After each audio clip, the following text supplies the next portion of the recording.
મિત્રો બિસ્કુટની વાત કરતી અમે તો બિસ્કુટ લાવી દીધા છે.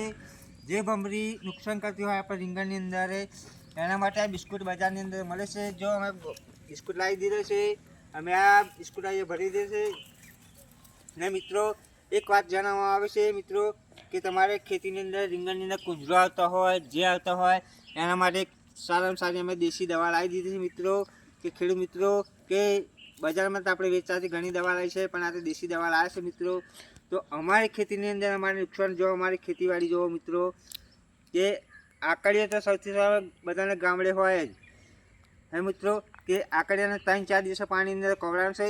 એ પાણી ગરમ કરીને અંદર મિત્રો તમારે પંપની અંદર છોટવાનું છે. પંપની અંદર છોટશો જે જીવાત છે, જંતુઓ છે એ તમારે નષ્ટ થઈ જશે મિત્રો. અને તમારી ખેતી સફળ અમારા જેવી થશે મિત્રો.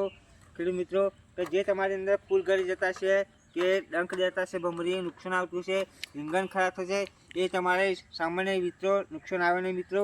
કે જો મિત્રો અમારી ખેતીવાડી તો હોય તે ખેતીવાડીની અંદર ઘણા મિત્રોને ફૂલ ગળી જતા છે, ફૂલ કરમાઈ જતા છે, કુંજરો આવતો છે. એના માટે અમે એક સારામાં સારી દવા લાવે છે આકડિયાને ઢમની અંદર નાખી દેવાનું છે. 5 દિવસ 6 સુધી કરીને ખવડાવવાનું છે. એ પાણી ગરમ કરીને ઠંડુ કરીને કાપડની અંદર ગાળીને એ દવા છોટવામાં આવે છે મિત્રો. ઘણા મિત્રોને ખેતીવાડી કરતાં આવડતું નથી, કે ઘણા મિત્રોને ખેતીવાડી કરતાં નુકસાન બહુ આવે કે ખેતીનો પાક થાય છે, આપણે મહેનત કરીએ છીએ, મહેનતને આગળ જતા નથી. ખેડૂત મિત્રો તમને જાણકારી આપે છે અમે વિડીયો બનાવીને કે જે આપણે આ ફૂલ છે એને કુંજરા ચાહે કે ગળી પડતા હોય એના માટે